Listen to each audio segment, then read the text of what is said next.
तो ये है विल इंटेंट मूवी और मूवी स्टार्ट होती है बला की खूबसूरत नर्स ग्वेन से, जो हॉस्पिटल में बूढ़ी महिला की देखभाल कर रही थी। बूढ़ी महिला की हालत बहुत खराब थी, उसे सांस लेने में भी तकलीफ हो रही थी, इसलिए ग्वेन आकर पेशेंट की ऑक्सीजन सप्लाई बंद कर देती है। ऑक्सीजन पाइप को भी हाथ से ब्लॉक कर देती है। बूढ़ी महिला की सांसें थमने लगती है। तब ग्वेन खुद हॉस्पिटल में शोर मचाने लगती है और डॉक्टर को बुलाती है। डॉक्टर जब बूढ़ी महिला की जान बचा रहे थे तब ग्वेन दरवाजे के पास खड़ी हंस रही थी। अब उसने ऐसा क्यों किया आगे पता चलेगा। डॉक्टर के महिला को बचाने के बाद ग्वेन वहां से चली जाती है। उसे ऐसा करने में बड़ा मजा आ रहा था। अब सीन एक फैमिली की ओर शिफ्ट होती है, जहां मीरा अपने पति टॉड और बेटे मैक्स के साथ हंसी खुशी जीवन बिता रही होती है। वहां उसका बेटा आकर बताता है उसके पैरों में दर्द हो रहा है। दरअसल मैक्स को पैरों की रेयर बीमारी थी, वो बैसाखी के सहारे चलता था। मीरा पति टॉड से कहती है मैक्स को सीढ़ियों से चढ़ते उतरते देख उसे डर लगता है, कहीं उसे कुछ हो न जाए। टॉड मीरा को समझाते हुए कहता है इतना मत डरो। तभी वहाँ ग्वेन को दिखाया जाता है। मीरा ने उसे मैक्स के देखभाल के लिए रखा था। ग्वेन उनके घर में फैमिली मेंबर की तरह रहा करती थी। चारों नाश्ता करने लगते हैं। नाश्ता करते समय मैक्स अपने बैसाखी को नीचे गिरा देता है। ग्वेन मैक्स को बैसाखी उठा कर देती है, मगर वो बैसाखी के पेंच को ढीला कर देती है ताकि वो फिसल कर गिर जाए। दरअसल यहाँ ग्वेन एक साइकोपैथ नर्स थी, उसे लोगों को चोट पहुँचाना बहुत अच्छा लगता था। टॉड को मीरा के करीब देख ग्वेन को जलन होने लगती है। दरअसल वो टॉड को पसंद करने लगी थी। टॉड के ऑफिस जाने के बाद मीरा की दोस्त घर आती है। दोनों बातें करने लगती हैं और ग्वेन मैक्स से खेलने के बहाने उनकी बातें सुनने लगती है। मीरा की दोस्त उसे कह रही होती है तुम्हें मैक्स के ख्याल रखने के लिए दूसरी नर्स खोज लेनी चाहिए। ये नर्स तुम्हारे घर में कुछ ज्यादा इंटरफेयर कर रही है। तुम्हारे पति और बेटी उसे बहुत ज्यादा टेंशन देती हैं। पर मीरा अपने दोस्त को रोकते हुए कहती है तुम कुछ ज्यादा ही सोच रही हो। तभी मैक्स की आवाज आती है। मैक्स बैसाखी के टूटने से नीचे गिर गया था। मीरा मैक्स के गिरने पर ग्वेन को बहुत डांटती है। उसे लगता है ये ग्वेन की लापरवाही है, लेकिन मैक्स अपनी माँ को रोकते हुए बोलता है नहीं मॉम, ये मेरी गलती थी। मीरा डॉक्टर को कॉल करके बैसाखी मंगाती है। रात को ग्वेन से भी माफी मांगते हुए कहती है उसने उस पर बेवजह चिल्लाया। ग्वेन भी दिलासा देते हुए कहती है कोई बात नहीं, हर माँ अपने बच्चों के लिए फिक्रमंद होती है, जबकि इन सब के पीछे खुद ग्वेन ही थी। अगले दिन मीरा सोसाइटी मीटिंग में जाती है, जहाँ सभी उसके बच्चे जैसे बीमारी से गुजर रहे थे। मीरा सबको बताते हुए रोने लगती है कि उसे दुख होता है उसका बेटा दूसरे बच्चों जैसे खेल नहीं पाता। सभी दिलासा देते हुए कहते हैं वे समझ सकते हैं, वे भी लंबे समय से इस बीमारी से जूझ रहे हैं। मीरा के घर आने पर ग्वेन उसे कॉफी देती है। कॉफी पीते ही मीरा सो जाती है। अब इसके पीछे एक खौफनाक वजह थी, जिसका हमें आगे पता चलेगा। कुछ वक्त बाद डॉक्टर मैक्स की बैसाखी देने आती है। ग्वेन डॉक्टर को रोकते हुए कहती है वो बैसाखी मैक्स को दे देगी। डॉक्टर ग्वेन को देखकर बोलती है उसने उसे कहीं देखा है और उसके पता लगाते ही ग्वेन उससे बच नहीं पाएगी। उसी शाम ग्वेन डॉक्टर के घर पहुंच जाती है।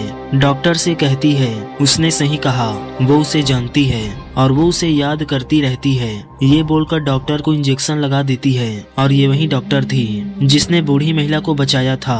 ग्वेन को डर था कहीं उसकी सच्चाई सबके सामने ना जाए, इसलिए उसने डॉक्टर को ड्रग्स का डोज देकर मार दिया था। मीरा को रात को डेविड नाम के आदमी का कॉल आता है। डेविड मीरा से कहता है वो उसी ग्रुप का मेंबर है जिसे उसने ज्वाइन किया है। साथ ही ये भी कहता है उसके बेटे को भी मीरा की बेटी जैसी बीमारी है।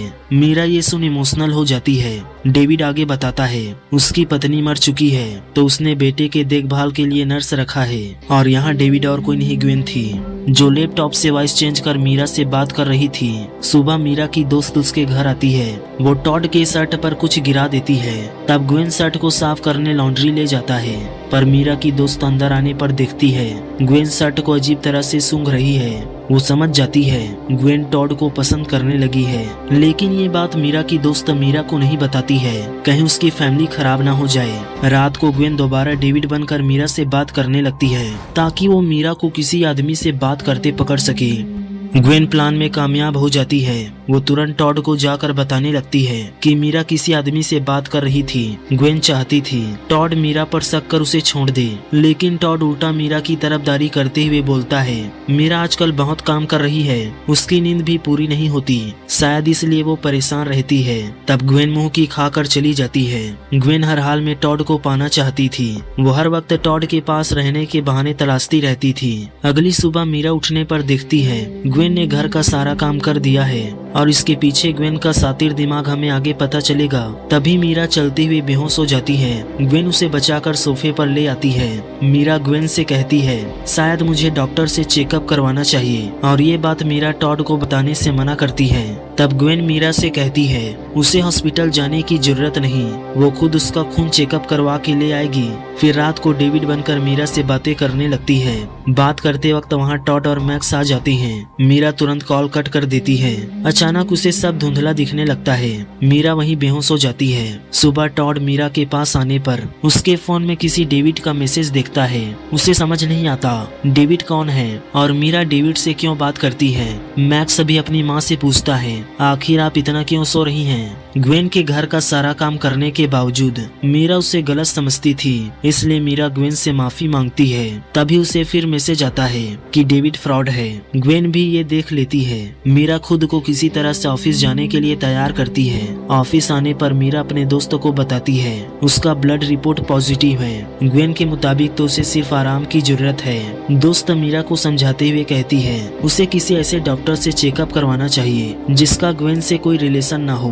तभी मीरा को डेविड का मेल आता है। डेविड उसे बताता है उससे बात करने वाला आदमी उसे बदनाम करना चाहता है। उसी वक्त मीरा से बात करने वाले आदमी का भी मेल आता है कि उसके बेटे को खतरा है। मेल पढ़ते ही परेशान मीरा तुरंत घर आ जाती है। वो इस बारे में ग्वेन को बताते हुए कहती है वो सुबह उस आदमी से मिलने जाने वाली है और ये सभी बातें टॉड भी सुन लेता है। उसे अब ग्वेन की बातें सच लगने लगती है कि मीरा उसे धोखा दे रही है। मीरा अगली सुबह उस आदमी से मिलने जाती है जो असल में डेविड था। डेविड मीरा को बताते हुए कहता है उसका नाम डेविड है और उसकी कभी मीरा से बात नहीं हुई। ये भी बताता है उसके पत्नी को कैंसर था। एक दिन उसकी पत्नी को एक आदमी का कॉल आया जो उसे डॉक्टर के पास जाने से मना करता था।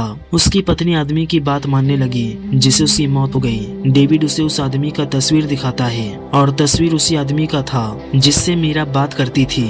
लेकिन मीरा को अभी भी ग्वेन पर शक नहीं हुआ था। इधर मीरा का पीछा करता हुआ टॉड उन्हें देख रहा था। मीरा को डेविड से गले मिलते देख उसे यकीन हो जाता है उसकी पत्नी उसे धोखा दे रही है। घर में मीरा की दोस्त उसका बैग पहुंचाने आती है। वो ग्वेन से कहती है मुझे पता है तुम मीरा के पति को पसंद करती हो। मैंने तुम्हें उस दिन टॉड के शर्ट को सूंघते हुए देख लिया था। तुम मीरा के फैमिली से दूर रहो। उन्हें जरा सा भी खरोच आया तो मुझसे बुरा कोई नहीं होगा। लेकिन पीछे मुड़ते ही ग्वेन उसे गुलदान से दे मारती है। फिर गाड़ी से सुनसान रास्ते में ले जाकर उसे भी ड्रग्स का डोज देकर मार डालती है।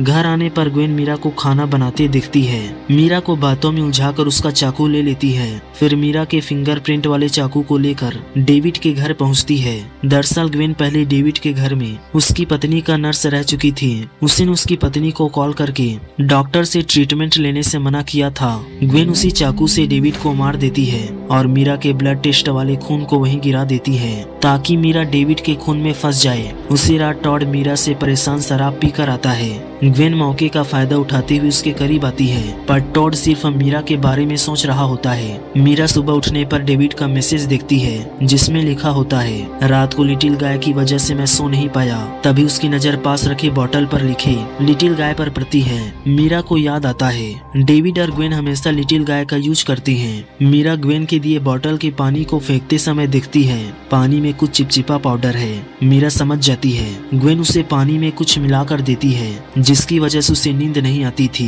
मीरा को ग्वेन के कमरे में जाने पर पॉइजन के बारे में लिखी किताब मिलती है। साथ ही बेड के नीचे से भी जहरीली दवाइयाँ मिलती हैं। इतने में ग्वेन पहुंच जाती है। दरवाजा खोलने पर ग्वेन समझ जाती है मीरा ने पानी का बॉटल नहीं पिया। वो तुरंत पानी में पॉइजन मिलाकर मीरा को पीने के लिए बोलती है ताकि वो सो जाए। फिर मैक्स के थेरेपी के लिए हॉस्पिटल ले जाती है। मीरा के रोकने के बावजूद मैक्स ग्वेन के साथ चला जाता है। ग्वेन के जाने के बाद मीरा फिर ग्वेन के कमरे में आती है। फिर वीडियो में उसकी सारी करतूतें रिकॉर्ड करने लगती है। साथ ही पति टॉड को भी इस बारे में बता देती है। अब मीरा ग्वेन की रिपोर्ट करने पुलिस के पास जा ही रही होती है। तभी ग्वेन आकर उसे रोक लेती है क्योंकि वो जान चुकी थी मीरा उसके बारे में सब जान चुकी है। ग्वेन मीरा को मैक्स के पास जाने के लिए कहती है। रास्ते में ग्वेन मीरा को बताती है वो उसे मार कर उसकी जगह ले लेगी, फिर अपनी नई फैमिली बनाएगी। इधर टॉड को घर पहुंचने पर मीरा का रिकॉर्ड किया हुआ वीडियो मिलता है। वो भी ग्वेन की सच्चाई जान जाता है। दूसरी ओर मीरा ग्वेन को अपने घर ले आती है। वहाँ मीरा को बताती है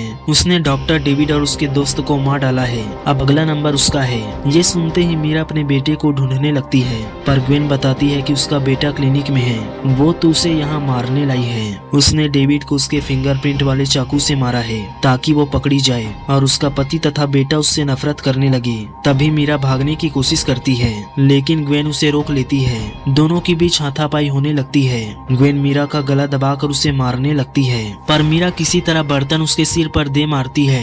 ग्वेन जख्मी हो जाती है और मीरा तुरंत भाग जाती है। अंत में मीरा फैमिली के साथ खुशी से जीने लगती है और ग्वेन अपने गुनाहों के लिए जेल में सड़ने लगती है।